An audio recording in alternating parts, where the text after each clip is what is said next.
اعوذ باللہ السمیع العلیم من الشیطان اللعین الرجیم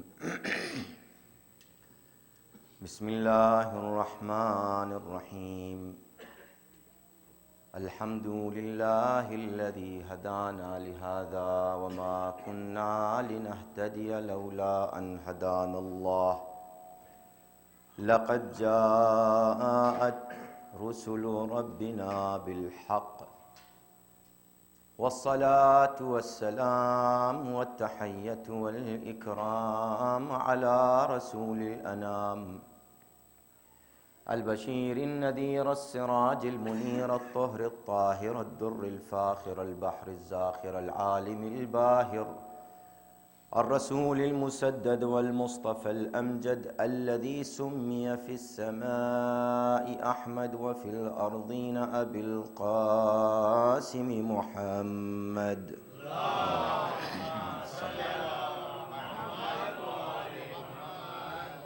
وآله الطيبين الطاهرين المعصومين المظلومين واللعنة الدائمة الباقية على أعدائهم أجمعين من ليلنا هذا إلى يوم الدين. أما بعد فقد قال الله العظيم في كتاب بسم الله الرحمن الرحيم الحمد لله رب العالمين. صلوات پر دیں محمد.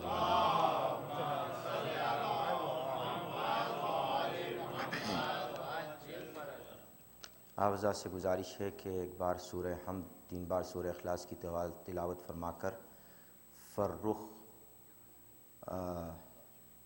تاج نقوی، سید محمد حسن نقوی اور محجبین جعفری ان تمام مرحومین کو ایصال فرمائیں.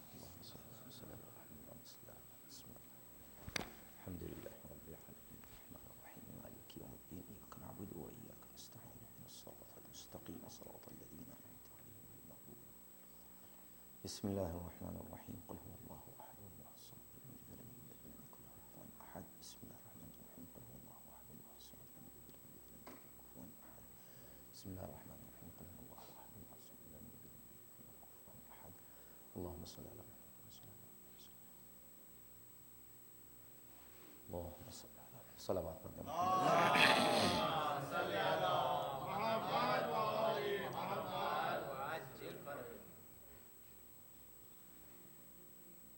کل کی گفتگو سے متصل ہوتے ہوئے جہاں پر بات پہنچی تھی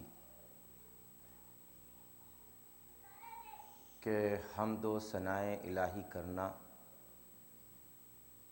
خاندان ابو طالب کا وتیرہ ہے،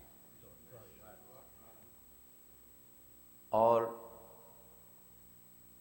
پورے دنیا کے جتنے خاندان ہیں ان پہ آپ نظر اٹھا کے دیکھ لیجئے، کوئی خاندان ایسا نہیں ہے کہ جس خاندان میں احمد بھی ملتا ہو، محمد بھی ملتا ہو، محمود بھی ملتا ہو. محمود ہے تو اس خاندان میں ہے، محمد ہے تو اس خاندان میں ہے، اور احمد ہے تو اس خاندان میں ہے. احمد افعل تفضیل کا صیغہ ہے، تعریف کرنے والا. محمود جس کی تعریف ہو، اور محمد جس کی بہت زیادہ تعریف ہو. تو ظاہر سی بات ہے کہ یہ شرف ابو طالب کے خاندان کو ملا، اس کے علاوہ کسی خاندان کو نہیں مل سکا. اور اس خاندان کا اللہ سے رابطے کا یہ عالم ہے. توجہ جاتا ہوں، یہ عالم ہے کہ ہم لوگ پڑھتے ہیں حدیث قدسیہ کے بعد اللہم انی اسألک بحق محمد وانت محمود کون ہے؟ خدا ہے. تو اب خدا کے کیا اختیارات ہو سکتے ہیں؟ کل آپ نے نہج البلاغہ کی پہلی سطر کے ذیل میں سنا لا یبلغ مدحتہ القائلون ولا یحصی نعماءہ العادون کے تحت آج انشاءاللہ آپ کی خدمت میں گفتگو ہوگی، لیکن میں چاہتا ہوں اس سے متصل ہو جاؤں پہلے کہ اللہ کے کوئی حد و کمال و صفات و جلال و جمال کو کوئی بیان نہیں کر سکتا. کر سکتا ہے؟ نہیں کر سکتا۔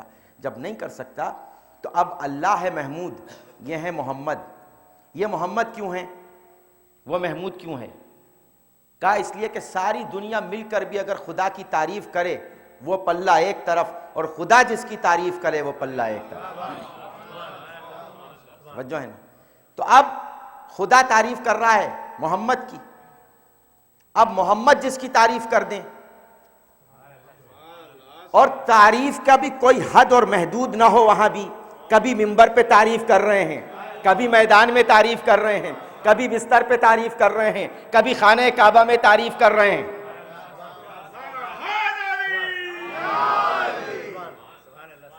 تو اب اللہ نے محمد کو اپنا مقام عطا کرنے کے لیے قرآن مجید میں ارشاد فرمایا وَعَسَىٰ رَبُّكَ أَن يَبْعَثَ وَعَسَىٰ أَن يَبْعَثَكَ رَبُّكَ مَقَامًا مَحْمُودًا۔ میرے حبیب ہم روز قیامت آپ کو اپنے اختیارات عطا کر کے مقام محمود عطا کر دیں گے۔ توجہ چاہتا ہوں، اپنے اختیارات عطا کر کے مقام محمود عطا کر دیں گے۔ عَسَىٰ أَن يَبْعَثَ رَبُّكَ مَقَامًا مَحْمُودًا، میرے حبیب مقام محمود عطا کریں گے۔ اور بس مجھے بہت تفصیل میں نہیں جانا اس آیت کی، لیکن ایک منظر پیش کرنا ہے اس روز قیامت کا کہ جب اللہ مقام محمود عطا کرے گا ہمارے نبی کو، ہمارے حضور کو۔ کسی نبی کو مقام محمود عطا نہیں ہوگا، لیکن محمد کو مقام محمود عطا ہوگا۔ اور کس انداز سے عطا ہوگا؟ وہ سارے اختیارات جو اللہ نے اپنے پاس رکھے تھے، وہ اختیارات سب کے سب رسول کے حوالے کرے گا قیامت کے دن۔ توجہ چاہتا ہوں، اور کیسے حوالے کرے گا؟ اس سلسلے میں شیخ صدوق نے خصال میں لکھا کہ جب روز قیامت ہوگا تو منظر یہ ہوگا کہ سارے انبیاء ہوں گے، رسول منبر نور پر ہوں گے، اور ان کے پہلو میں علی ہوں گے، نیچے شیعیان اہل بیت ہوں گے جن کے چہرے بالکل روشن ہوں گے۔ مبیضۃ وجوہہم حولی، آپ پڑھتے ہیں نا دعائے ندبہ میں، ان کے چہرے نورانی ہوں گے، وہ وہاں پہ بیٹھے ہوئے ہوں گے۔ لیکن اس کے بعد جب رسول کھڑے ہوں گے تو ان کے ہاتھ میں ایک پرچم ہوگا۔ دیکھیے حمد یاد رکھیے گا، لفظ حمد یاد رکھیے گا۔ ایک پرچم ہوگا جس کو لوائے حمد کہا جاتا ہے۔ لوا کہتے ہیں پرچم کو، پرچم کہتے ہیں علم کو۔ توجہ چاہتا ہوں، پرچم کہتے ہیں علم کو، یعنی اب جو علم کی مخالفت کرتے ہیں وہ یہ سوچ لیں کہ روز قیامت رسول کے ہاتھ میں علم ہوگا۔ نہیں، ابھی نہیں، انشاءاللہ بات اور کھلے گی، آ کے انشاءاللہ اور بات کھلے گی کہ روز قیامت رسول کے ہاتھ میں پرچم ہوگا۔ اور اب جب جنت کی طرف جا رہے ہوں گے تو رسول یہ پرچم اپنے علمدار علی کے سپرد کر دیں گے۔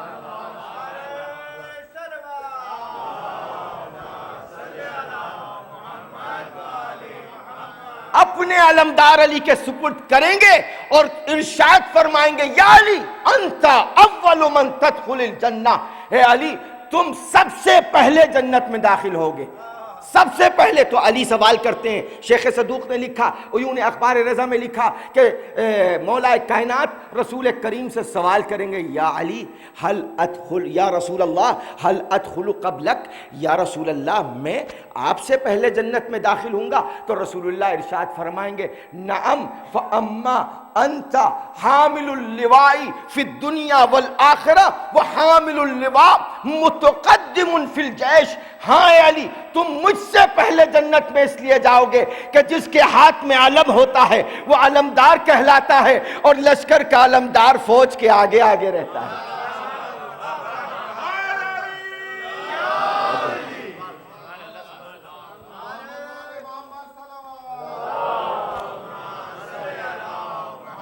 ہے نا، آگے رہتا ہے،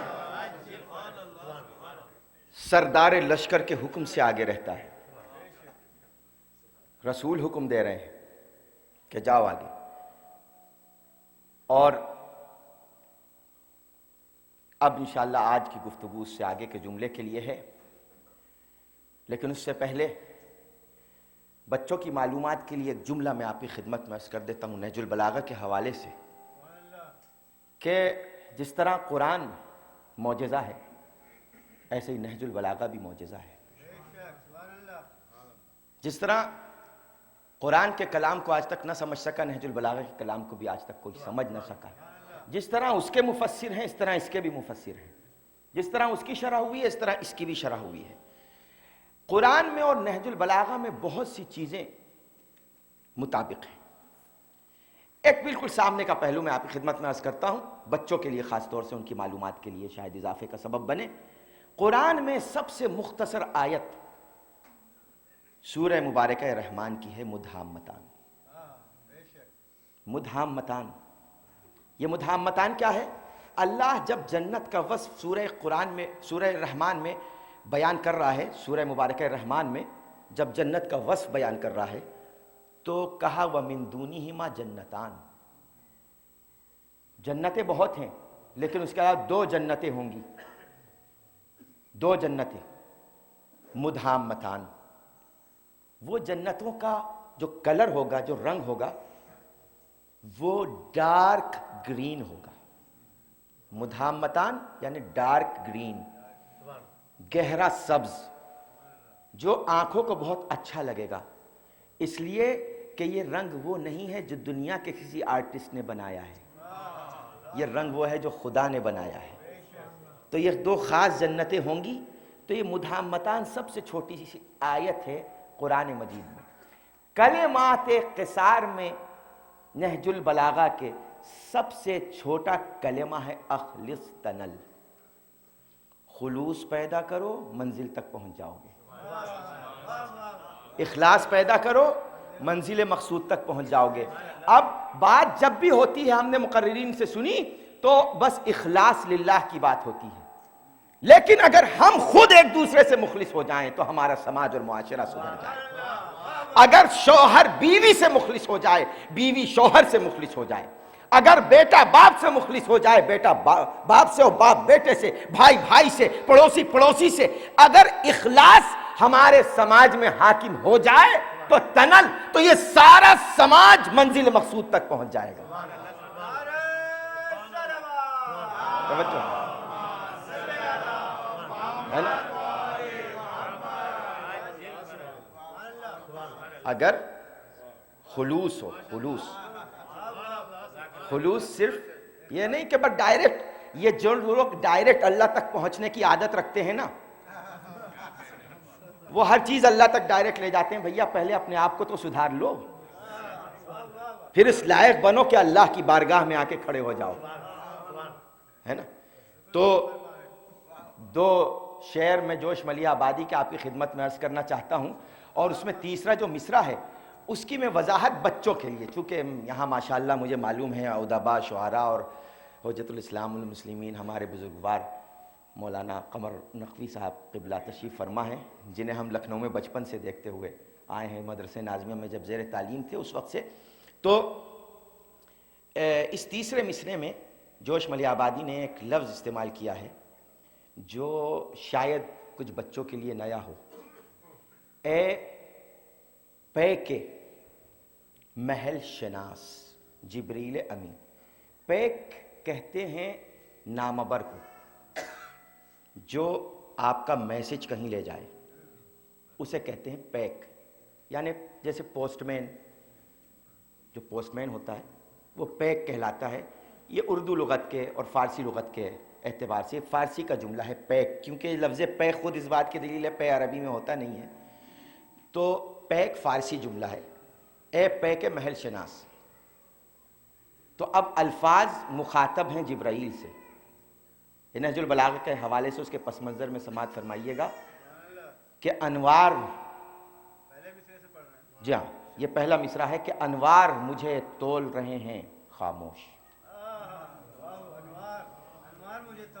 انوار مجھے تول رہے ہیں خاموش، اسرار زباں کھول رہے ہیں خاموش.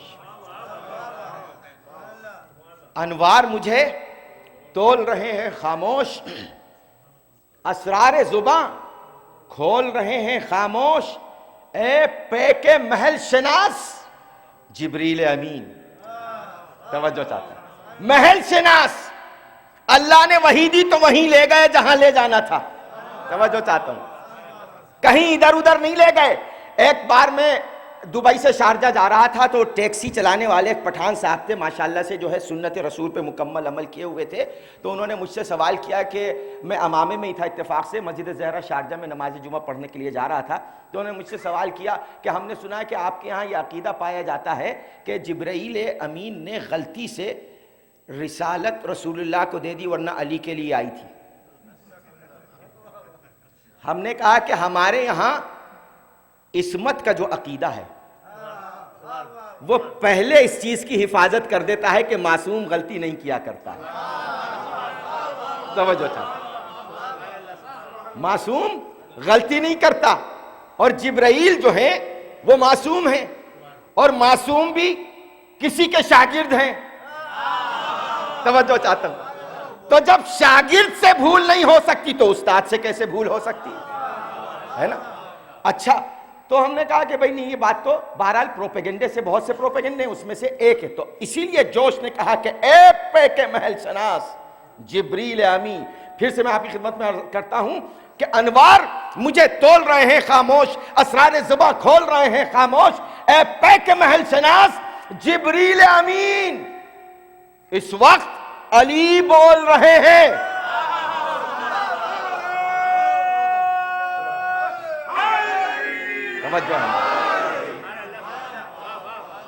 اے پے کے محل شناس جبریل امین، تم وہی لا رہے ہو نا، اس وقت علی بول رہے ہیں خاموش. تم قرآن صامت لا رہے ہو نا، صامت یعنی خاموش، اس وقت قرآن ناطق بول رہا ہے. توجہ ہے. تو ایک مرتبہ مل جل کر درود پڑھ دیں محمد اور آل محمد.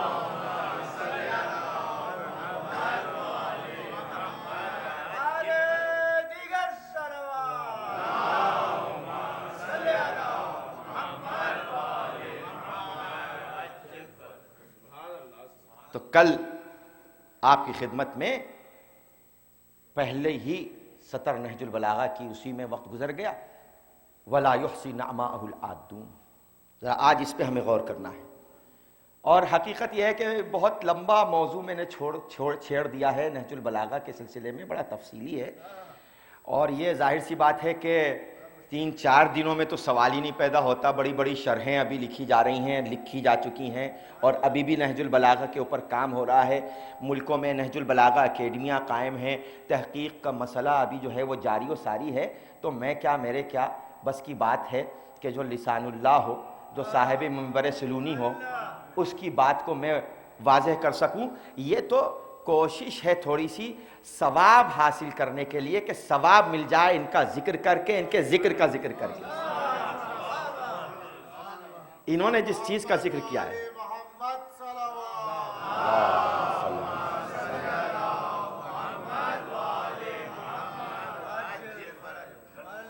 تو وَلَا يُؤَدِّي حَقَّهُ الْمُجْتَهِدُونَ، ادا نہیں کر سکتے. لا يحصي نعماءه العادون، کوئی بھی گننے والا اللہ کی نعمتوں کو شمار نہیں کر سکتا. دیکھیے آپ، توحید کا یہ بحر زخار ہے. علی سے بہتر کون توحید کا تعارف کروائے گا؟ اس لیے کہ جس کا ظہور ہی مرکز توحید خانہ کعبہ میں ہوا ہو.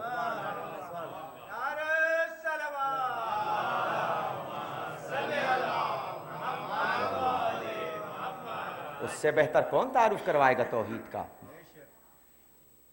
لا یحصی، کوئی نہیں گن سکتا. یہ لا لائے نفی جنس ہے، یعنی کوئی بھی دنیا میں کوئی بھی کوشش کر لے.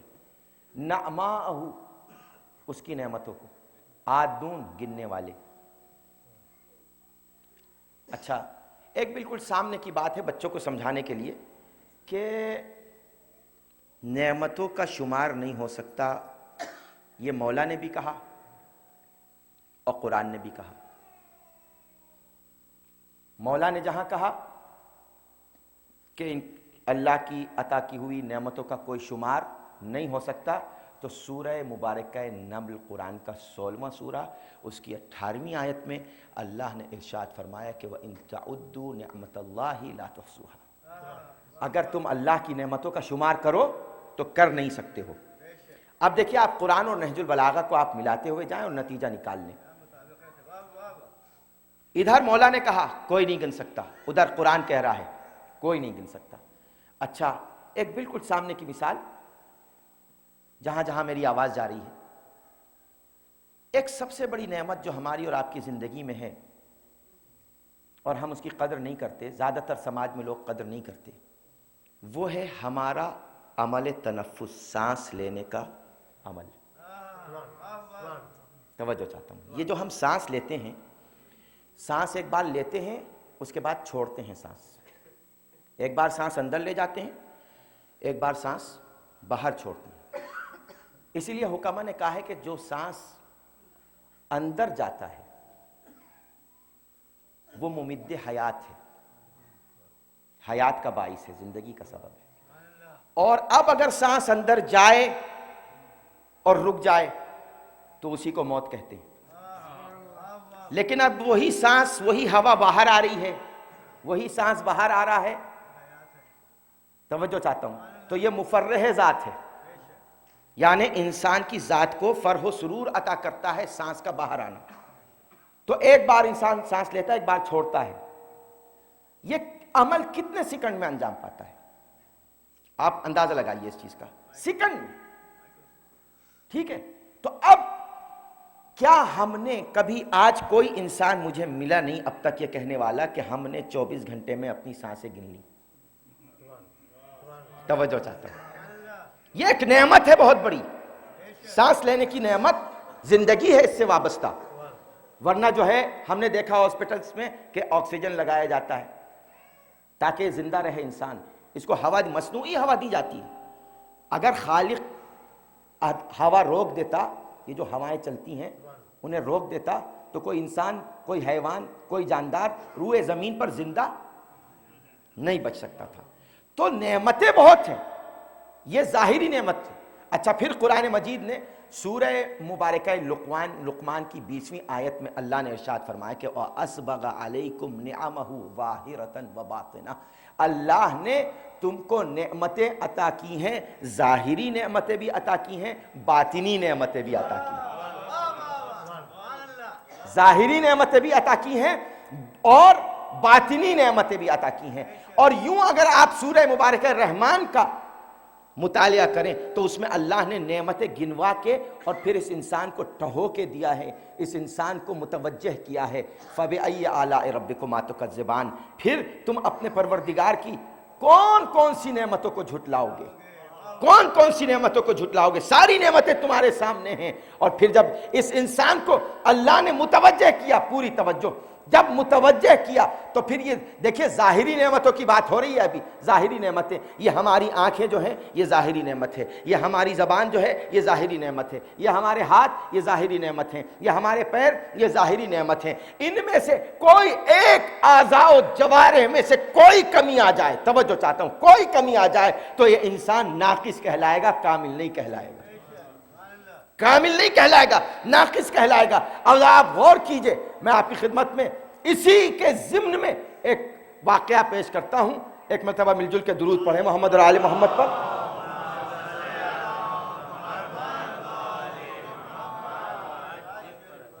مدینہ منورہ ہے، شہر علم اور باب مدینۃ العلم دونوں موجود ہیں. توجہ چاہتا ہوں. اور صحابہ کرام بھی موجود ہیں، وہ بھی موجود ہیں جن کو لوگوں نے اپنے اعتبار سے معیار ہدایت قرار دیا، اپنے حساب سے، اپنے اعتبار سے معیار ہدایت قرار دیا. رسول اللہ نے پہلے ان سے سوال کیا کہ تم اس آیت کا مطلب بیان کرو. وَأَسْبَغَ عَلَيْكُمْ نِعَمَهُ ظَاهِرَةً وَبَاطِنَةً، اللہ نے تم پہ ظاہری اور باطنی نعمتیں نازل کی ہیں. تو ان میں سے ایک نے کہا کہ اللہ نے ہم کو ازواج عطا کی ہیں نعمت.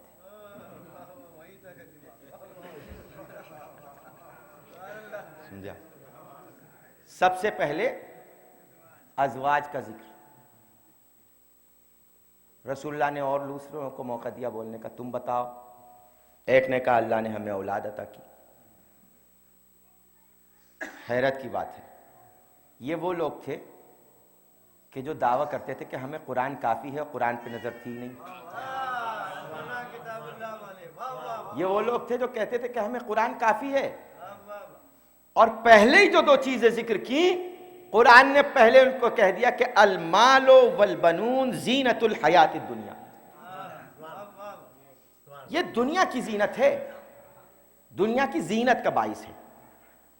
اور اس چیز کو بیان کیا کہ جس کے لیے خدا نے قیامت کے دن کے لیے ارشاد فرمایا کہ قیامت کا دن وہ ہوگا کہ یوم یفر المرء من اخیہ و امہ و بنیہ و صاحبتہ و بنیہ. قیامت کا دن وہ ہوگا کہ جس دن بھائی بھائی سے فرار اختیار کرے گا. و صاحبتہ و بنیہ، زوجہ ساتھ چھوڑ دے گی، شوہر ساتھ چھوڑ دے گا، اولاد ساتھ چھوڑ دے گی، سب اپنے اپنے کو دیکھیں گے، کسی کو دوسرے کو دیکھنے کا وہاں موقع ہی نہیں ہوگا. ایسی گرمی ہوگی، ایسی تپش ہوگی، ایسا نامہ اعمال ہوگا. لیکن ایک بات رک کے درمیان میں کہہ دوں، مولا کے چاہنے والوں کے لیے توجہ چاہتا ہوں، اور قرآن کے حوالے سے کہوں گا، قرآن کے حوالے سے کہوں گا، اسی سورہ رحمان میں جس میں اللہ نے اتنی نعمتیں گنوائی ہیں، اسی میں اللہ نے یہ ارشاد فرمایا کہ یہ سب میں نعمتیں تمہارے لیے گنا رہا ہوں. توجہ چاہتا ہوں. لیکن وہاں روز قیامت کچھ ایسے بھی انسان اور جن ہوں گے کہ جن سے سوال ہی نہیں ہوگا. فَيَوْمَئِذٍ لَا يُسْأَلُ عَنْ ذَنْبِهِ إِنسٌ وَلَا جَانٌ. قیامت کے دن کچھ ایسے انسان اور جن ہوں گے کہ جن سے ان کے گناہوں کے بارے میں اللہ سوال ہی نہیں کرے گا. اس لیے کہ علی کی محبت وہ عظیم چیز ہے کہ جس میں سارے گناہ جل کے خاکستر ہو جاتے ہیں. توجہ ہے نا؟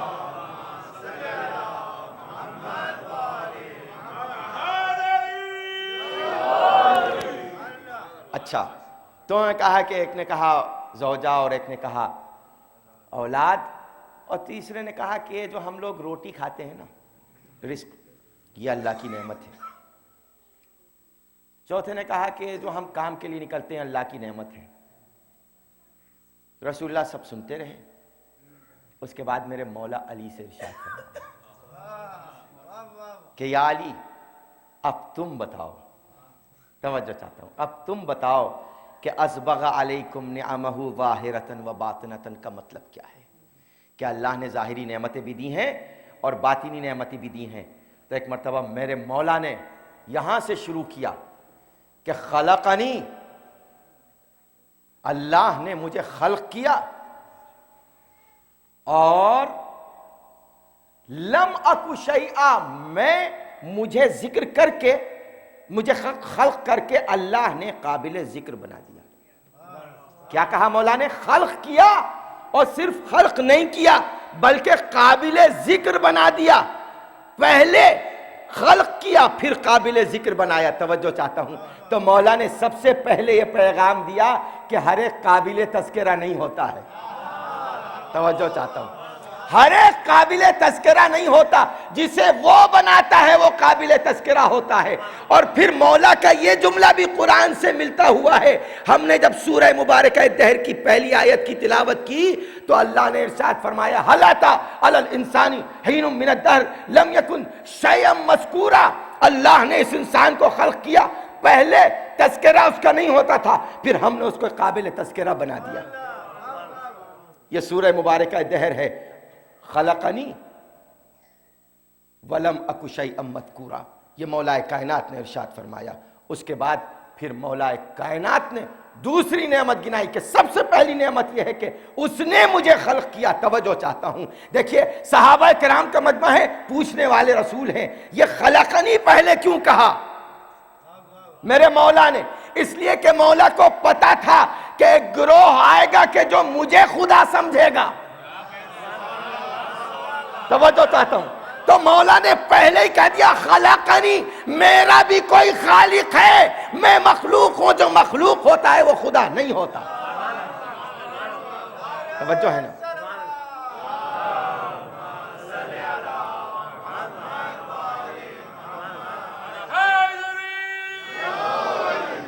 جو مخلوق ہوتا ہے وہ خدا نہیں ہوتا۔ اس کے بعد پھر آپ نے ارشاد فرمایا وَأَنشَأَنِي، اور مجھے ایسا بنایا، وَصَوَّرَنِي، اور میری تصویر اس نے بنائی۔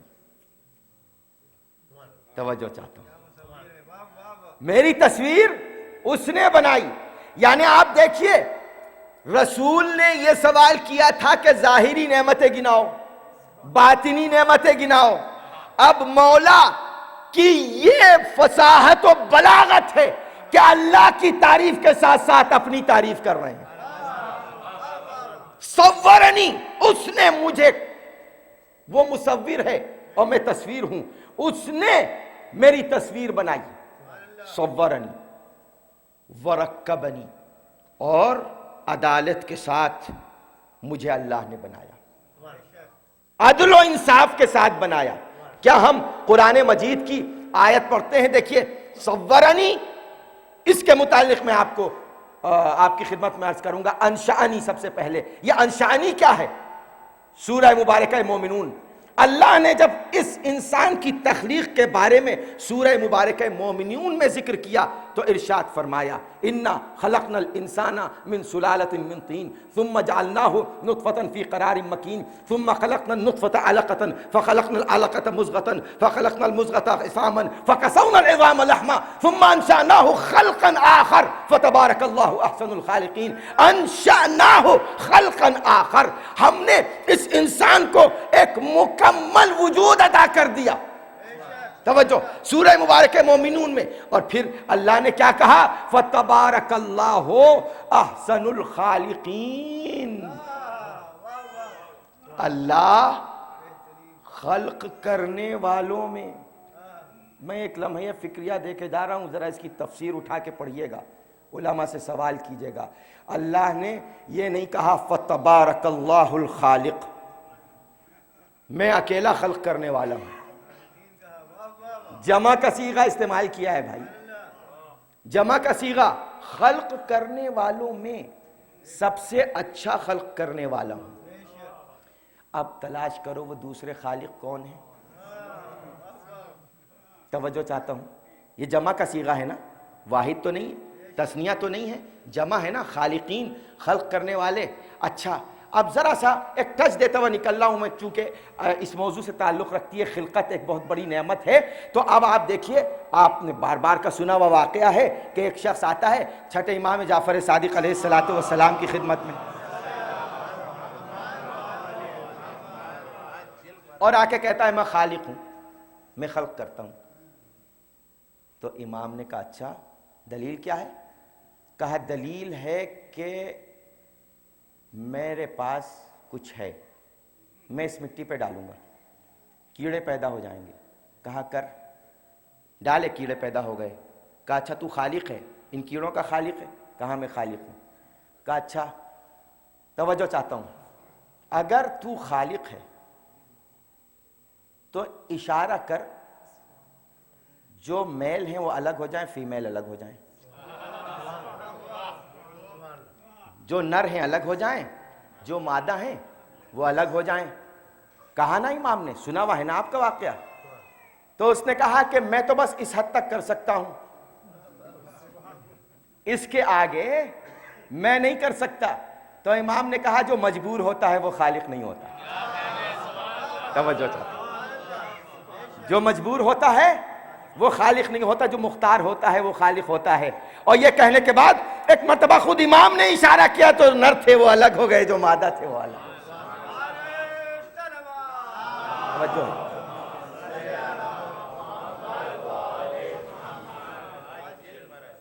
تو اللہ نے اس انسان کو، تو مولا کائنات نے کہا کہ صرف مجھے انشأنی بنایا، صورنی میری تصویر بنائی، اور کس کے ساتھ بنائی؟ عدل التراکیب، یعنی جو عدل میں سب سے زیادہ، جہاں آنکھیں رکھنی تھی وہاں آنکھ رکھی، جہاں آنکھ رکھی، جہاں ناک رکھنی تھی وہاں ناک رکھی، جہاں ہونٹ رکھنے تھے ہونٹ رکھے، جہاں کان رکھنے تھے کان رکھے، توجہ چاہتا ہوں. اور آپ دیکھیے اسی کو پھر قرآن مجید نے ارشاد فرمایا یا ایھا الانسان ما غرک بربک الکریم الذی خلقک فسواک فعدلک وفی ای صورت ما شاء رکبک. اے انسان کس بات پہ تو گھمنڈ اور غرور کرتا ہے؟ تیرے رب کریم نے تجھے ایسا قرار دیا ہے کہ تیرے پورے وجود کو عدالت کے ساتھ خلق کیا ہے، پورے وجود کو عدل و انصاف کے ساتھ خلق کیا ہے. خلقک فسواک فعدلک، تجھے بنایا اور عدالت کے ساتھ بنایا. جہاں آنکھ رکھنی تھی آنکھ رکھی، جہاں کان رکھنے تھے کان رکھے. آپ ذرا غور کیجئے یہ جو خلقت ہے. اور پھر خود مولا کائنات نے ارشاد فرمایا کہ اس کی عظمت کی سب سے بڑی دلیل یہ انسانی مخلوقات ہیں کہ لاکھوں اربوں کروڑوں کی تعداد میں ہوتے ہوئے اللہ نے کسی ایک کے چہرے کو دوسرے جیسا نہیں بنایا. ایک کے چہرے کو فوراً مجمع میں ایک دوسرے کو پہچان جاتا ہے، چاہے لاکھوں کا مجمع ہے. یہ اس خالق کی عطا ہے. توجہ چاہتا ہوں. تو اچھا، مولا کائنات نے جب ان نعمتوں کو گنانا شروع کیا اور اس کے بعد بہت لمبی بات ہے لیکن بس آخر میں مولا کائنات نے ارشاد فرمایا وَجَعَلَ لِي سِرَاجًا مُنِيرًا. اور اس جسم میں، نظام جسم میں اللہ نے ان آنکھوں کے چراغ کو بنا کر ہدایت کا ذریعہ قرار دیا. ہدایت کا ذریعہ قرار دیا. یعنی اب مولا کائنات نے یہ پیغام دے دیا کہ اس جسم انسانی میں جب تک یہ نورانی آنکھیں نہیں ہوں گی انسان اندھا کہلائے گا. تب جب ایک جسم انسانی کو بغیر نور کے نہیں رکھا تو اس دین کو بغیر نور کے کیا رکھے گا؟ صلوات پڑھیں محمد اور آل محمد.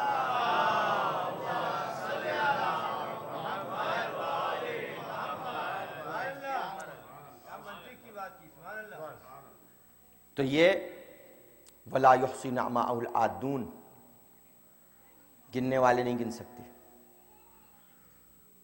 فرشتہ ہے ایک فرشتہ اللہ کا، بارش کے قطروں کو گن لیتا ہے. لیکن آج اگر ہم کسی سے کہیں کہ بھائی بارش کے قطروں کو گن لو، کمپیوٹرائز دنیا ہے، کمپیوٹر رکھ دو جتنے بارش کے قطرے ہیں گر رہے ہیں، توجہ چاہتا ہوں، گر رہے ہیں اس کو گن لو کتنے ہیں. تو جواب زیادہ تر آئے گا کہ بھئی یہ بیوقوفی کا عمل ہے، بارش کے قطرے گن کے کیا کرو گے، وقت ضائع ہوگا، ہے نا. لیکن اللہ کے پاس ایک فرشتہ ہے کہ جو بارش کے قطروں کو گنتا ہے. رسول اللہ جب معراج پہ جا رہے تھے تو اس سے ملے جس کے ہزاروں ہاتھ میں ہزاروں انگلیوں میں ہزاروں پوروے. تو کہا اے جبرائیل یہ کون ہے؟ کہ ایک فرشتہ ہے جو بارش کے قطروں کو گنتا ہے. تو رسول اللہ نے اس سے ارشاد فرمایا کہ بتا تو گن کیا نہیں سکتا؟ بارش کے قطروں کو جب گن سکتا ہے، تیز گرتے ہوئے بارش کے قطروں کو گنتا ہے، تو کیا چیز ہے جو تو نہیں گن سکتا؟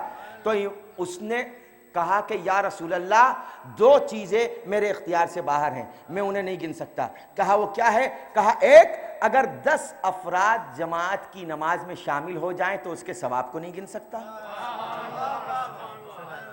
اور اگر چاہے، دیکھیں توجہ چاہتا ہوں، 10 افراد اگر نماز جماعت میں شامل ہو جائیں تو اس کے ثواب کو نہیں گن سکتا، اور اگر ایک فرد اکیلا علی کے فضائل بیان کر رہا ہے تو اس کے ثواب کو نہیں گن سکتا.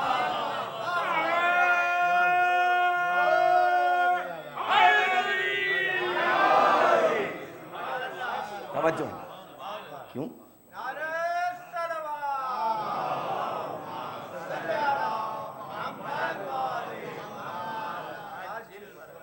تو نماز کے لیے کم سے کم 10 کی تو ضرورت ہے، فضائل کے لیے کسی کی ضرورت نہیں ہے. ایک اکیلا بھی پڑھ رہا ہے تو وجد میں آ رہا ہے، اس کو وہ ثواب مل رہا ہے جو ان 10 آدمیوں کو مل رہا ہے. نہیں گن سکتے فرشتے، اس ایک کا نہیں گن سکتے. تو یہ اس سے بڑی کون سی نعمت ہے؟ تو جب یہ نعمتیں ظاہری نعمتیں ہیں، لیکن باطنی نعمتیں کیا ہیں؟ باطنی نعمتیں کیا ہیں؟ تو یہ تو مولا کائنات نے پیغام دیا کہ بھائی جب تم ظاہری نعمتوں کو نہیں گن سکتے جو تمہارے سامنے ہیں، تو باطنی نعمتوں کا تو تمہاری رسائی ہی نہیں ہے، پہنچ ہی نہیں ہے. گننے کی بات تو دوسری ہے. ظاہری نعمتیں تمہارے سامنے، آسمان تمہارے سامنے، زمینیں تمہارے سامنے، یہ درخت تمہارے سامنے، اس کے پتے تمہارے سامنے، اس کے پھل تمہارے سامنے، لیکن تم نہیں گن سکتے. کیوں؟ اس لیے یہ صبح ہوتی ہے، شام ہوتی ہے، یہ سب اللہ کی معرفت کا ذریعہ ہیں، یہ ساری نعمتیں ہیں، لیکن تم گن نہیں سکتے. جوش ملی آبادی نے ایسے موقع پہ کہا کہ ہمیں سے اہل نظر اور ثبوت حق کے لیے، ہمیں سے اہل نظر اور ثبوت حق کے لیے اگر رسول نہ ہوتے تو صبح کافی تھی. اگر اللہ کو پہچاننا ہے، اگر اللہ کی معرفت حاصل کرنا ہے تو وَلَا يُؤَدِّي حَقَّهُ الْمُجْتَهِدُونَ. اس کے بعد تم نعمتیں نہیں گن سکتے، اور جب نہیں گن سکتے تو اب اس سے مرتبط جملہ ہے، تو جب نعمتیں نہیں گن سکتے ہو تو اس کا حق بھی ادا نہیں کر سکتے ہو. اس لیے کہ تمہیں کیا پتا کہ اس کا حق کیا ہے جب نعمتوں کا نہیں پتا. بھائی آپ نے کسی پہ کوئی احسان کیا، کچھ مدد کی، تو اس مدد کے مقابلے پر وہ آپ کا حق ادا کرنے کی کوشش کرے گا کہ کبھی موقع آیا تو میں بھی مدد کر دوں گا. لیکن وہ ہے خالق، تم ہو مخلوق. اس کی نعمتیں جب نہیں کر سکتے تو ولا یؤدی، ادا نہیں کر سکتے، حقہ، اس کا حق، المجتہدون، کوشش کرنے والے. اچھا اب آپ ذرا سا دیکھیے یہاں پر کہ یہ جو کوشش کرنے والے ہیں کون سی کوششیں کر لیں اپنی، کس حد تک کوشش کریں گے. ایک انسان کی زندگی کتنے دن کی ہے؟ 60 سال، 70 سال، 80 سال، 90 سال، 100 سال، بڑھا دیجئے. اور اب تو کاؤنٹ ہوتا ہے، مرتے وقت اخبار میں یا نیوز میں آتا ہے کہ جو سب سے دنیا کا ایجڈ آدمی تھا وہ آج مر گیا. ٹھیک ہے، تو یہ جو عمر ہے ہماری یہ فانی ہے، توجہ ہے نا. تو یہ فانی چیز باقی کی چیزوں کو کیا گن سکتا ہے؟ نہیں گن سکتا. اسی لیے جب میرے مولا علی سے کسی نے پوچھا کہ یا علی آپ ذرا رسول اللہ کی تعریف کیجئے، تو میرے مولا نے کہا میں تو نہیں کر سکتا، نہیں کر سکتا. کہا یا علی آپ نہیں کر سکتے، آپ ان کے بھائی ہیں، آپ ان کے داماد ہیں، آپ ان کے وصی ہیں، آپ ان کے جانشین ہیں، آپ نہیں کر سکتے. کہا میں نہیں کر سکتا. کہا کیوں نہیں کر سکتے؟ کہا اس لیے کہ تو نے قرآن نہیں پڑھا، اس لیے تیری بات سمجھ میں نہیں آئے گی. پہلے قرآن پڑھ. یہ سب وہی گروپ تھا حسبنا والا، کتاب کافی ہے، یہ کتاب کافی ہے والے تھے سب، اور آتے تھے اس کے پاس پوچھنے کے لیے. توجہ چاہتا ہوں، آتے تھے اس کے پاس پوچھنے کے لیے کہ جو قرآن کو کہتا ہے کہ خاموش ہو جاؤ، قرآن سے کہتا ہے، میں اپنی بات نہیں کر رہا ہوں، یہ کوئی خطابت کا جملہ نہیں ہے. بھائی جنگ صفین میں آپ اٹھا کے دیکھیے کہ جنگ صفین میں جب قرآن مجید بلند کیے گئے اور خوارج نے مولائے کائنات کے خلاف نعرہ لگایا اور یہ کہا کہ یا علی تو قرآن کے مقابلے پہ آپ ان دنوں نے قرآن اٹھا لیا، اب تو آپ جنگ بند کر دیجئے. تو مولائے کائنات کا مشہور جملہ ہے جو خود نہج البلاغہ میں ہے کہ ما ھذا القرآن الصامت، تم اس کی بات کر رہے ہو، یہ صامت قرآن ہے. وَأَنَا الْقُرْآنُ النَّاطِقُ فَاسْتَنطِقُونِ عَمَّا شِئْتُمْ، یہ خاموش قرآن ہے، میں بولتا قرآن ہوں. تمہیں یہ قرآن نہیں بتائے گا، بولتا قرآن تمہیں بتائے گا.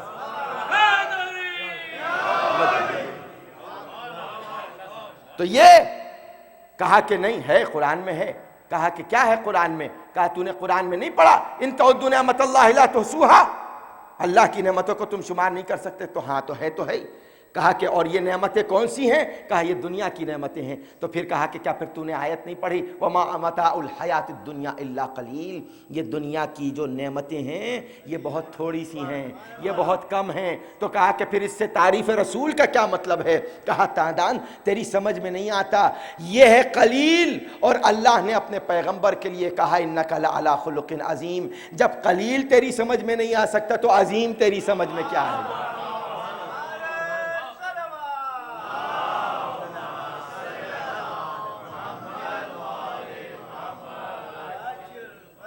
عظیم تیری سمجھ میں کیا آئے گا؟ یہ مولا نے پیغام دیا. اب جہاں لفظ عظیم لگا ہوا ہے، چاہے وہ خلق عظیم ہو یا نبع عظیم ہو، وہ کسی کی سمجھ میں نہیں آ سکتا، کسی کی سمجھ میں نہیں آ سکتا. تو یہ انداز تھا میرے مولا کا بیان کرنے کا. اور نعمتیں دیکھیے ہم جو پہلا سورہ پڑھتے ہیں قرآن کا، اس پہلے سورے میں اللہ نے کیا کہا؟ صراط الذین انعمت علیہم۔ اچھا اب آپ یہ بتائیے ایمانداری سے، بالکل سوال ہے اوپن، اور ہم تو بھائی دعوت دیتے ہیں ہر طبقہ فکر کو کہ وہ آئے اور مجالس اعضاء میں شرکت کرے، اس لیے کہ ہمارا مقصد تبلیغ ہے، ہمارا مقصد کسی کی توہین نہیں ہے، ہم کسی کی توہین نہیں کرتے، اور اگر علی کی فضیلت بیان کرنے سے کسی کی توہین ہوتی ہو تو ہمیں اس کی پرواہ نہیں ہے۔ اس لیے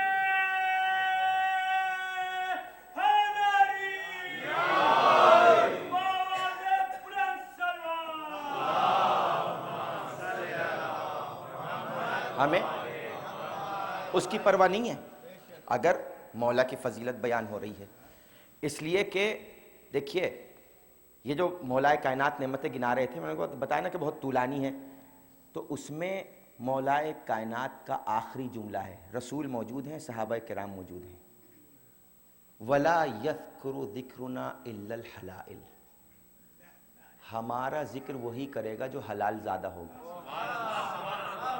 یہ نعمت ہے، یہ مولا نعمتیں گنا رہے ہیں، اس کی آخری نعمت مولا نے گنائی، اور کون؟ سب موجود ہیں، توجہ چاہتا ہوں، سب موجود ہیں اور رسول موجود ہیں، اور منہاج البراءہ فی شرح نہج البلاغہ میں آیت اللہ العظمی شیخ حبیب اللہ الخوئی یا میرزا حبیب اللہ خوئی نے یہ لکھا ہے کہ کلما کانا یقول علی جملتاً، جب بھی میرے مولا علی وہ جملہ ختم کرتے تھے تو رسول اللہ فرماتے تھے صدقت یا علی، اے علی تم نے سچ کہا۔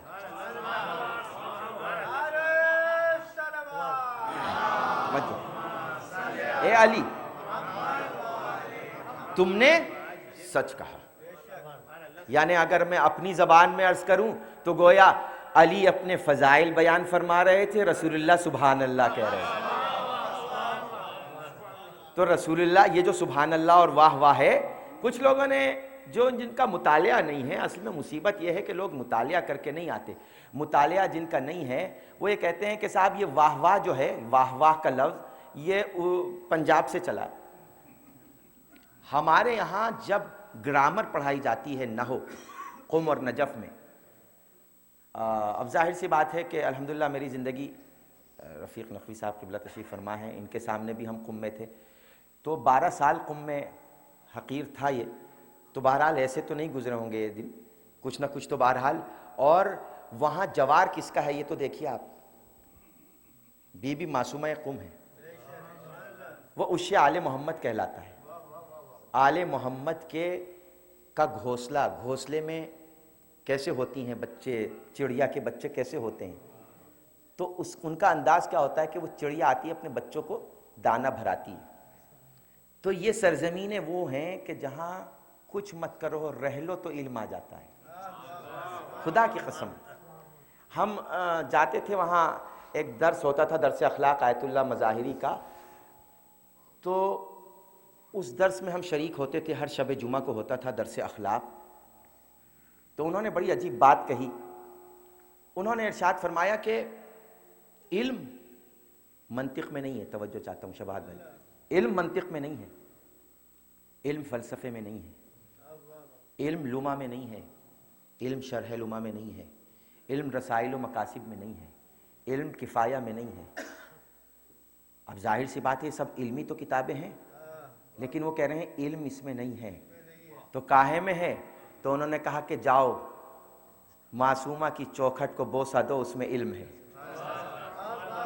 جاؤ ذریعہ معصومہ قم کو بوسہ دو، اس میں علم ہے، جاؤ ان کی زیارت پڑھو، اس میں علم ہے، اس لیے کہ حدیث پھر انہوں نے ارشاد فرمائی کہ العلم نور یقذفہ اللہ فی قلب من یشاء، علم وہ نور ہے اللہ جس مومن کے دل میں چاہتا ہے ڈال دیتا ہے، توجہ تھا، وہ نور ہے۔ اب جو نور کی مخالفت کرتے ہیں وہاں علم نہیں آتا، جہاں نور ہوگا وہاں علم ہوگا، جہاں علم ہوگا وہاں نور ہوگا،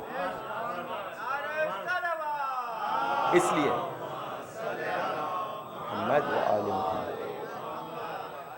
تو یہ نعمت ظاہری نہیں گن سکتے تو قرآن نے کہا انعمت علیہم، تو اب ہم آخر کس راستے پہ جائیں پروردگار؟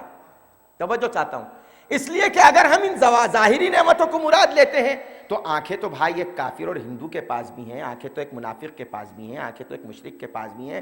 اگر ہم ان کو نعمت قرار دیں تو وہ تو ہمارے پاس بھی ہیں، وہ تو سب کے پاس مشترک ہیں۔ اور اگر مال و دولت نعمت ہے تو مال و دولت میں بھی کوئی معیار مذہب تو نہیں ہے، ہر ایک کے پاس کوئی اپنے اعتبار سے مالدار ہے، کوئی اپنے اعتبار سے مالدار ہے۔ خاص طور سے ہم جس ملک سے تعلق رکھتے ہیں وہاں تو ماشاءاللہ بہرحال مسلمان جو ہیں وہ بہت کوئی پیچھے ہیں ماشاءاللہ، اس لیے کہہ رہا ہوں کہ ظاہر سی بات ہے در اہل بیت سے ہٹیں گے تو پیچھے نہیں ہوں گے تو اور کیا ہوگا، بہرحال بہت پیچھے ہیں وہ، لیکن ہندو حضرات بزنس میں بھی آگے ہیں، ایجوکیشن میں بھی آگے ہیں، آپ کو تو پتہ ہی ہے۔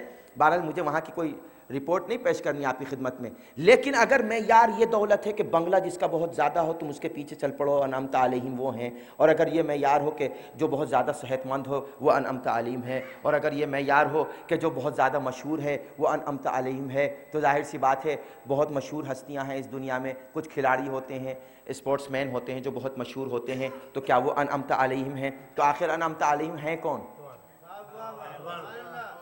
اچھا انعمت علیہم خالی نہیں، دو گروپ اور اللہ نے بتائے، غیر المغضوب علیہم ولا الضالین۔ توجہ چاہتا ہوں، اب اگر انعمت علیہم اور غیر المغضوب علیہم ولا الضالین، غضب کسے کہتے ہیں؟ عذاب کو کہتے ہیں غضب، ضالین کہتے ہیں گمراہ کو۔ توجہ چاہتا ہوں، غضب کہتے ہیں عذاب کو، ضالین کہتے ہیں گمراہ کو۔ اللہ نے کہا ان کے راستے پر چلو جن پہ میں نے اپنی نعمتیں نازل کی ہیں۔ اب یہ کیسے پتا چلے؟ کہا قرآن پڑھو، مائدہ پڑھو، سورہ مائدہ میں وَأَتْمَمْتُ عَلَيْكُمْ نِعْمَتِي، یہ دیکھو نعمتیں تمام کہاں ہو رہی ہیں، کس دن ہو رہی ہیں۔ اب اس دن ہوا کیا تھا؟ اس دن ایک کے اوپر غضب نازل ہوا تھا، غضب یعنی عذاب غیر المغضوب، اور دوسرے تھے گمراہ جو یہاں تو کہہ رہے تھے بخن، بعد میں علی کے مقابلے پہ خود کو کھڑا کر دیا ضالین۔ تو اب معیار نعمت کچھ نہیں ہے، معیار نعمت میدان غدیر ہے، جو غدیر والا ہوگا، توجہ چاہتا ہوں، جو غدیر والا ہوگا وہ نعمتوں والا ہوگا، اور جو غدیر کا مخالف ہوگا وہ غدیر والا نہیں ہوگا، غداری ہوگا۔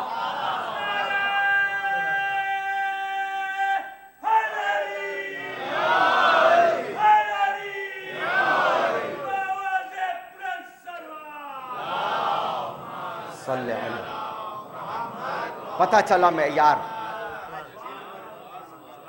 پتہ ولا یحصی نعماہ العدون، یہ جملہ کہنے کا حق صرف اس ذات کو ہے کہ جس کی ذات پر اللہ نے تمام نعمتوں کو تمام کر دیا۔ توجہ چاہتا ہوں، یہ اس کے علاوہ یہ جملہ کوئی نہیں کہہ سکتا، ولا یحصی نعماہ العدون ولا یؤدی حقہ المجتہدون۔ اور یہ تو ان کا کمال تھا، توجہ تو ان کا کمال تھا کہ مول جملہ ملتا ہے رسول کریم کا کہ اللہ سے جب گفتگو فرما رہے ہیں تو ارشاد فرماتے ہیں ما عرفناک حق معرفتک، اے پروردگار ہم کو حق معرفت تیرا ہم ادا نہیں کر سکتے۔ جب رسول نہیں ادا کر سکتے تو امت کیا ادا کرے گی، اور امت نہیں کر سکتی تو عام انسان کیا اللہ کی معرفت کا حق ادا کریں گے۔ ولا یؤدی حقہ المجتہدون الذی لا یدرکہ بعد الہمم، وہ خدا وہ ہے کہ جس تک، ہمم کسے کہتے ہیں؟ ہمم کہتے ہیں جو بہت زیادہ، جس کی سوچ ایک دم پہنچتی ہے، جس کی فکر ایک دم پہنچتی ہے، اس کو کہتے ہیں ہمم، جمع ہے ہمت سے۔ فکر، ابھی ہماری فکر کتنی تیز ہے، کتنی سریع ہے۔ ابھی میں کہوں گا دلی، جیسے ہی کہا دلی آپ کا ذہن دلی پہنچ گیا۔ کسی اور شہر کا نام لوں گا چاہے وہ کتنے ہی فاصلے پہ ہو، فوراً وہاں پہنچ جائے گا، نہیں پہنچے گا، تصور آپ کا وہاں پہنچے گا۔ میں نے کہا کراچی، پہنچ گیا آپ کا ذہن، اور صرف ذہن نہیں پہنچا، وہاں کی تصویر آپ کے ذہن میں مرقوم ہو گئی، رقم ہو گئی۔ ایک پل بھر میں، سیکنڈ سے بھی کم میں، کتنا سری ہے، لیکن اس سرعت کے ساتھ مولا کائنات فرماتے ہیں لا یدرک بعدہ الہمم، نہیں، چاہے کتنا ہی ذہین ہو، اس کی ذہانت میں اللہ سما نہیں سکتا۔ توجہ چاہتا ہوں، اس لیے کہ اگر اللہ ذہانت میں، ذہن میں سما جائے تو محدود ہو جائے گا، اور جو محدود ہوتا ہے وہ خدا نہیں ہو سکتا۔ وَلَا يَنَالُهُ غَوْثُ الْفِطَنِ، اور پہنچ نہیں سکتے اس تک۔ نالا ینالو نیلن فہو نائلن، عربی میں کہتے ہیں پہنچنے کو۔ میں گھر سے چلا سید محمد صاحب کے اور امام باڑے پہنچ گیا، نلتو الحسینیہ، نلتو الحسینیۃ الجعفریہ، میں پہنچ گیا حسینیہ جعفریہ میں۔ تو مولا فرماتے ہیں لا ینالہ، قریب نہیں جا سکتے، پہنچ نہیں سکتے۔ غوثہ الفطن، جو غواصان علم ہیں، جو علم کے دریا میں شناوری کرتے ہیں، اور ذرا سا الفاظ کو تھوڑا آسان کر کے کہہ دوں بچوں کے لیے کہ سمندر کے نیچے تہ میں جو انسان جاتا ہے اس کو عربی میں غواص کہتے ہیں۔ بالکل نیچے چلا گیا سمندر کے، اس کو کہتے ہیں غواص۔ تو مولا کائنات نے ارشاد فرمایا کہ اگر علم کے سمندر میں کوئی بالکل نیچے بھی اتر جائے تو اس تک نہیں پہنچ سکتا، علم کے سمندر میں اتر جائے۔ توجہ چاہتا ہوں، اور یہ جملہ بھی کہنے کا حق صرف باب مدینۃ العلم کو حاصل ہے، کہ جو خود جانتے ہیں کہ علم کسے کہتے ہیں۔ حقیقت تو یہی ہے۔ اسی لیے جب مولا کائنات سے کسی نے سوال کیا کہ مولا یہ بتائیے کہ اللہ کو دیکھا جا سکتا ہے، تو مولا کائنات نے کہا کیسی باتیں کرتا ہے، لا یدرکہ بمشاہدۃ الاعیان، اللہ کو ان آنکھوں سے نہیں دیکھا جا سکتا، بلکہ اللہ کو قلب کی نگاہوں سے، دماغوں کی نگاہوں سے دیکھا جا سکتا ہے۔ دیکھیں دیکھنے میں اور پہنچنے میں فرق ہے۔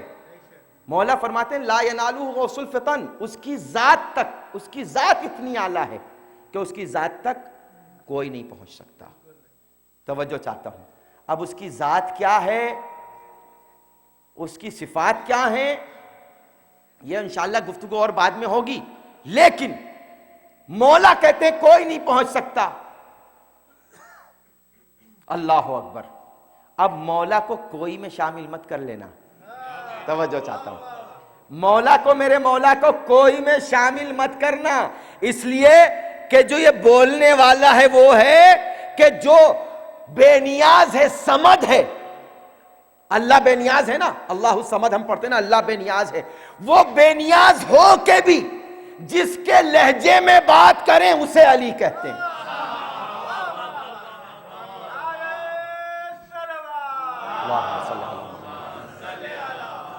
اسے علی کہتے ہیں۔ تو اب علی اللہ تک پہنچے یا نہیں پہنچے؟ توجہ چاہتا ہوں، نہ پہنچتے تو اللہ ان کے لہجے میں بات کیسے کرتا؟ اسی لیے اسی نہج البلاغہ میں میرے مولا نے، یہ میسج ہے آج کی مجلس کا میری طرف سے، نہج البلاغہ میں ارشاد فرمایا کہ لا یقاس بآل محمد احد من الناس، دیکھو خبردار، آل محمد سے کسی کا مقابلہ نہیں کرنا۔ آل محمد ہیں، دنیا دنیا ہے، جیسے اللہ باقی رہے گا ایسے ہم باقی رہیں گے۔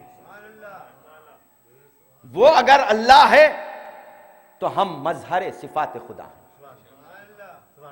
اب اللہ کی جتنی صفات ہیں، ذات نہیں، میں پہلے دن عرض کر چکا ہوں، کل عرض کر چکا ہوں، ذات الگ ہے، صفات الگ، اللہ سے اس کی صفات کو الگ نہیں کیا جا سکتا، لیکن ذات الہی صرف اللہ ہے، اللہ اللہ ہے۔ علی کو اللہ نہیں کہہ سکتے۔ ایک صاحب میرے پاس آئے، انڈیا کی ایک شہر کی بات ہے، میں نام نہیں لوں گا، انہوں نے کہا کہ کیا حرج ہے قبلہ اگر ہم علی کو اللہ کہیں؟ تو میں نے ان سے کہا کہ تو یہ بتائیے آپ کہ آپ حضرات حسنین کو مانتے ہیں نہیں مانتے؟ کہا رے کیوں نہیں مانتے؟ میں نے کہا آپ پنجتن پاک کو مانتے نہیں مانتے؟ کہ بالکل کیوں نہیں مانتے؟ میں نے کہا آپ جناب سیدہ سلام اللہ علیہ کو مانتے ہیں نہیں مانتے؟ کہا کیوں نہیں مانتے؟ بالکل مانتے ہیں۔ میں نے کہا تو آپ جناب سیدہ کو کیا مانتے ہیں مولا کائنات کا؟ توجہ ہے نا، کف مانتے ہیں، ہمسر مانتے ہیں، زوجہ مانتے ہیں، یہ نہیں مانتے؟ کہا ہاں مانتے ہیں. میں کہا اور حضرات حسنین کس کے بیٹے ہیں؟ مولا علی کے ہیں نا. تو کہا اللہ کی صفت یہ ہے کہ لم یلد ولم یولد، نہ وہ پیدا ہوتا ہے نہ اس سے کوئی پیدا ہوتا ہے. ولم یکن لہ کفوا احد، نہ وہ کسی کا شوہر ہے نہ کوئی اس کی زوجہ ہے. یہ ہے علامت توحید. آپ علی کو اللہ نہیں کہہ سکتے. باقی خود مولا کائنات نے اجازت دی ہے کہ جو کہنا ہو ہمیں کہو، جتنی فضیلت بیان کر سکتے ہو فضیلت بیان کرو. توجہ چاہتا ہوں. اور ہم زیارت جامعہ میں پڑھتے ہیں اللہم لا فرق بینک و بینہم الا انک انہم عبادک. پروردگار تجھ میں اور ان میں کوئی فرق نہیں ہے. پہلا جملہ دیکھیے، تجھ میں اور ان میں کوئی فرق نہیں ہے الا انہم عبادک. ایک فرق ہے کہ یہ تیرے بندے ہیں. اب فرق کس میں نہیں ہے؟ ذات میں تو اللہ ہے، یہ بندے ہیں. صفات میں جو تیری صفتیں ہیں وہ ان کی صفتیں ہیں.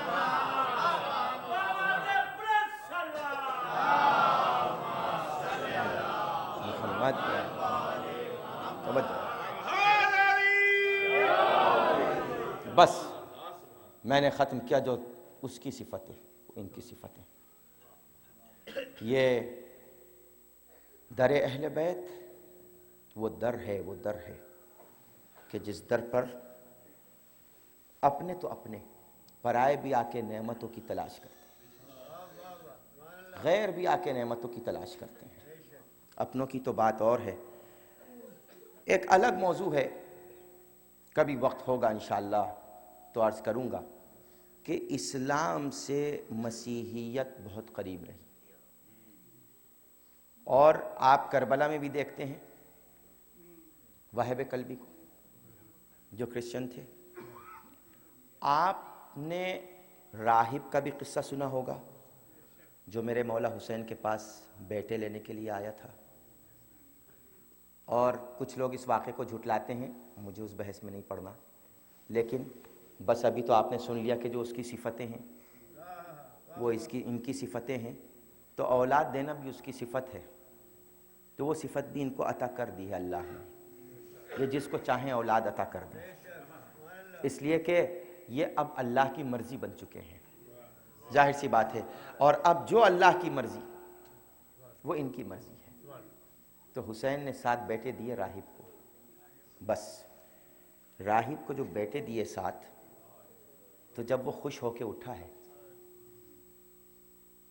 تو عام طور پر جب آدمی جاتا ہے خدا حافظ کہہ کے کچھ لے کے جاتا ہے تو بڑا خوش جاتا ہے. یہ راہب بھی بہت خوش جا رہا تھا. ایک مرتبہ جیسے ہی اٹھا حسین نے ایک جملہ کہا راہب سے، راہب ہم کسی دن تیرے مہمان بن کے آئیں گے.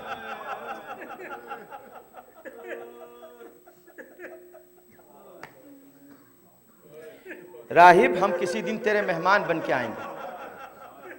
تو ایک مرتبہ راہب ہاتھ جوڑ کے کہتا ہے کہ مولا اس سے زیادہ کیا میرے لیے خوش قسمتی کا باعث ہوگا، شرف ہوگا کہ آپ میرے گھر مہمان بن کے آئیں. اللہ اکبر. اور وہ موقع آیا جب یہ قافلہ اہل حرم شام وارد ہوا ہے اور سرہائے شہداء کو نو کے نیزہ سے رکھ کر نو کے نیزہ پر اور دیواریں دیر راہب سے ملا کے رکھا گیا ہے. تو ایک مرتبہ رات کا سناٹا ہے، سکوت ہے. راہب کی زوجہ راہب کا بازو ہلا کے کہتی ہے راہب ذرا اٹھ. کہا کیا بات ہے؟ کہا ذرا سن تو صحیح، کسی کے رونے کی آواز آ رہی ہے. کسی کے رونے کی آواز آ رہی ہے. تو راہب نے کہا تو کیا بات ہے، رونے دو، مظلوم روتا ہے ظالم رلاتا ہے، کوئی مظلوم رو رہا ہوگا. کہا نہیں، بحث یہ نہیں ہے، بات یہ نہیں ہے، بلکہ بات یہ ہے کہ کوئی بچی یا حسین کہہ کے رو رہی ہے.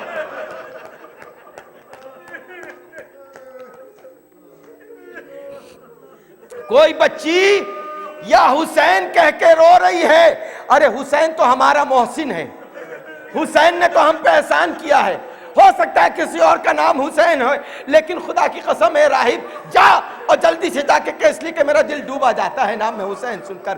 راہب باہر آیا تو عجب منظر دیکھا ان کے کچھ بیویاں ہیں جن کے سروں پہ چادریں نہیں ہیں، اپنے بالوں سے اپنے چہروں کو چھپائے ہوئے ہیں، اپنے چہروں کو چھپائے ہوئے ہیں اپنے بالوں سے۔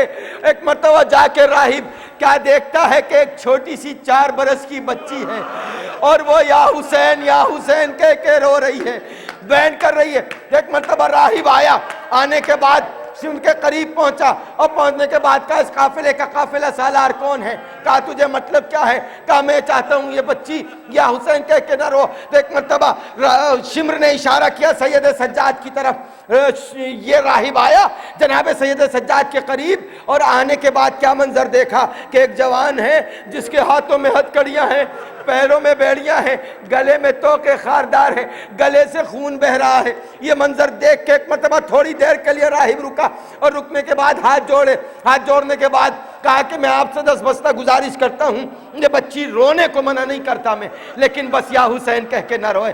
اللہ اکبر۔ ایک مرتبہ سید سجاد نے ہتھکڑیاں بیڑیاں سنبھالی، سکینہ کے پاس آئے، آنے کے بعد ایک مرتبہ زینب سے کہا پھوپھی اماں، یہ راہب آ کے کہتا ہے کہ سکینہ حسین کہہ کے نہ روئیں۔ زینب نے سکینہ سے کہا بیٹی تو اپنے بابا کا نام نہ لے، حسین کا نام لے لے۔ اللہ اکبر۔ راہب یہ کہہ کے چلا اور جیسے ہی چلا اپنے گھر کی طرف تو جو سر رکھے ہوئے تھے ان میں سے ایک سر سے آواز آئی، راہب ہمارا سلام۔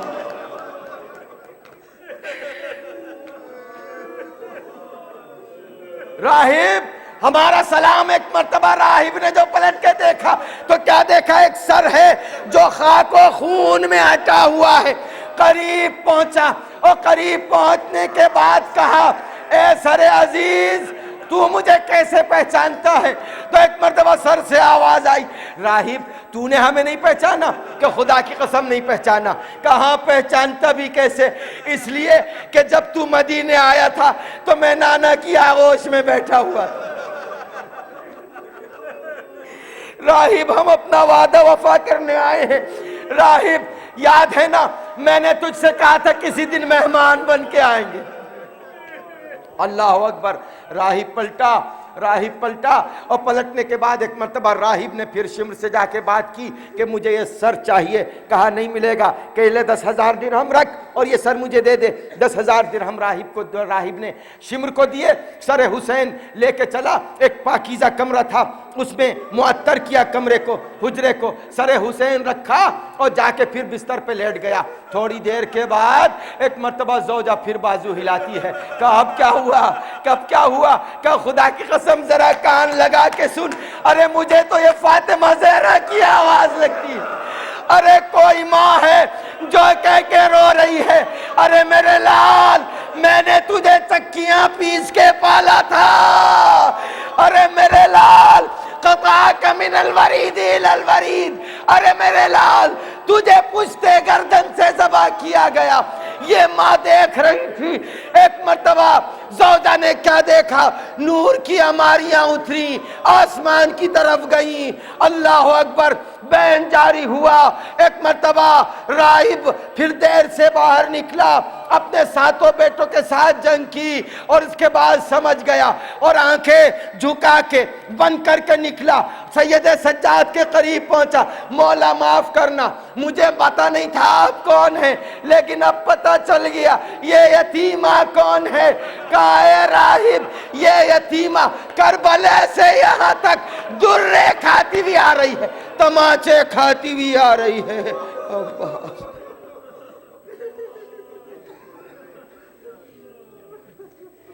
اللہ لعنت اللہ علی قوم الظالمین۔ ماتم حسین۔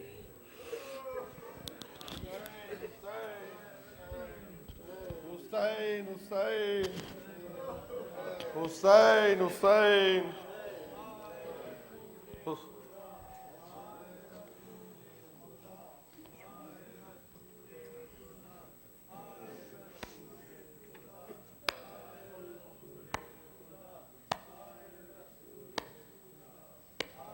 رسول خدا ہے رسول خدا خدا ہائے رسول خدا ہائے رسول خدا ہائے رسول خدا ہائے رسول خدا ہائے رسول خدا ہائے رسول خدا ہائے رسول خدا ہائے رسول خدا ہائے رسول خدا ہائے رسول خدا ہائے رسول خدا ہائے رسول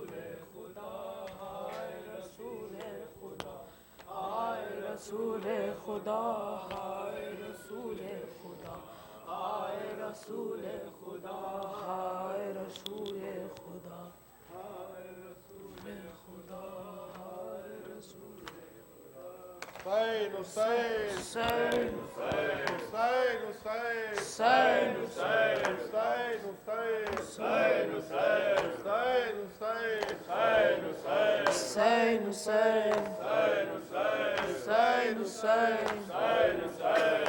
حسین حسین حسین حسین حسین حسین حسین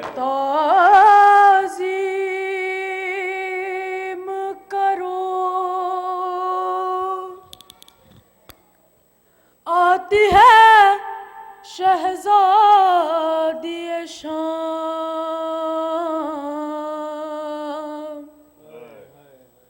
اے اسیروں نے ستم اٹھو کرو آؤ سلام تعظیم کرو آتی ہے شہزادی شام ہند آتی ہے ہر ایک دھک کی دکا کر دے گی رحم دل بی بی ہے چاہے تو رہا کر دے گی جب سنی ہند کے آنے کی خبر زینب نے جب سنی ہند کے آنے کی خبر زینب نے جب سنی ہند کے آنے کی خبر زینب نے جب سنی ہند کے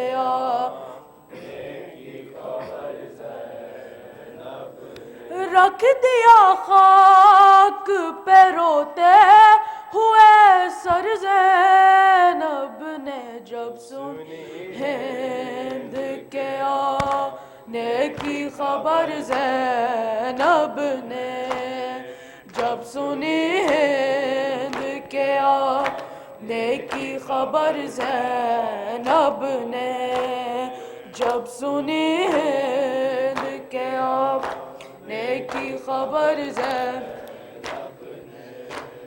بولی سجاد سے جلدی کوئی چادر لا دے میرے حصے کی جہاں موت ہے جا کر لا دے کوئی شہ چپنے کی مجھ کو میرے دل بر لا دے کوئی شہ چپنے کی مجھ کو میرے دل بر لا دے کہہ کے یہ تھام لیا اپنا جگر زینب نے جب سنی ہند کے آنے کی خبر زینب نے جب سنی ہند کے آنے کی خبر زینب نے جب سنی ہند کے آنے کی خبر زینب نے سامنا ہند کا کس طرح کروں گی بیٹا آنکھ بھر کر مجھے جس نے نہ کبھی میں دیکھا، اب وہ دیکھے گی یہاں ہائے کھلا سر میرا، اب وہ دیکھے گی یہاں ہائے کھلا سر میرا، یہ وہ ہے جس کو دیے لالو گوہر زینب نے جب سنی ہند کے آنے کی خبر، زینب نے جب سنی ہند کے آنے کی خبر، زینب نے جب سنی ہند کے آنے کی خبر، زینب نے ہند آئی تو کسی نے کہا تعظیم کرو، قیدیوں جائے ادب ہے چلو تسلیم کرو، رحم دل بھی ہے گھبراؤ نہ تکلیم کرو، رحم دل بھی ہے گھبراؤ نہ تکلیم کرو، سن کے یہ اشکوں سے دامن کیا تر، زینب نے جب سنی ہند کے آنے کی خبر، زینب نے جب سنی ہند کے آنے کی خبر، زینب نے جب سنی ہند کے آنے کی خبر، زینب نے ہند نے نام جو پوچھا تو ہائے آنے لگی، بنت زہرا کی تڑپنے لگی شرمانے لگی، یاد عباس کی بی کو بہت آنے لگی، یاد عباس کی بی کو بہت آنے لگی، کی سر شاہ پہ اس وقت نظر، زینب نے جب سنی ہند کے آنے کی خبر، زینب نے جب سنی ہند کے آنے کی خبر، زینب نے جب سنی ہند کے آنے کی خبر، رکھ دیا خاک پہ روتے ہوئے سر، زینب نے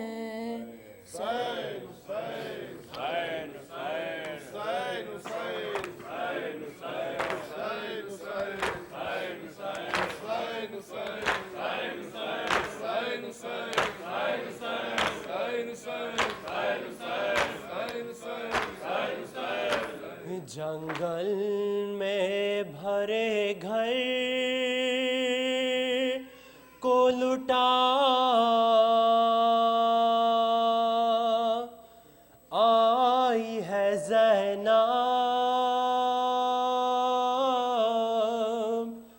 اے شہر مدینہ،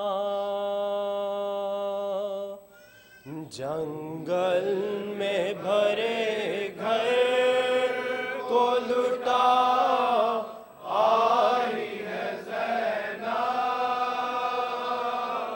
اے شہر مدینہ، عابد کو کسی طرح بچا، لائی ہے زینب اے شہر مدینہ، جنگل میں بھرے گھر کو لٹا، آئی ہے زینب اے شہر مدینہ، بندوا کے رسن ہاتھوں میں اور خطبے سنا کے، گھر بار لٹا کے، گھر بار لٹا کے، گھر بار لٹا کے، دیوار بڑے کفر کے ڈھائی ہے زینب،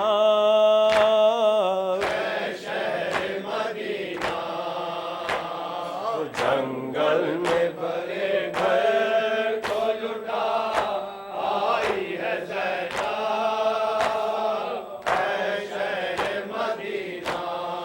جس شہر میں شہزادیوں کی طرح رہی تھی، نازوں سے پلی تھی،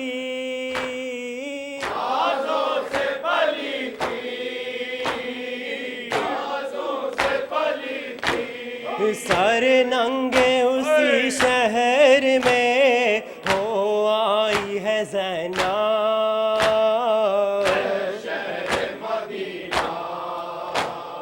جنگل میں بھرے گھر کو لٹا آئی ہے زینب،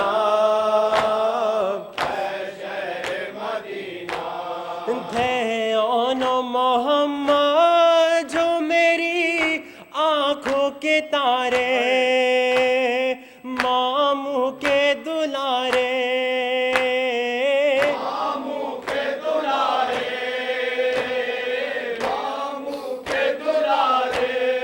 قربان انہیں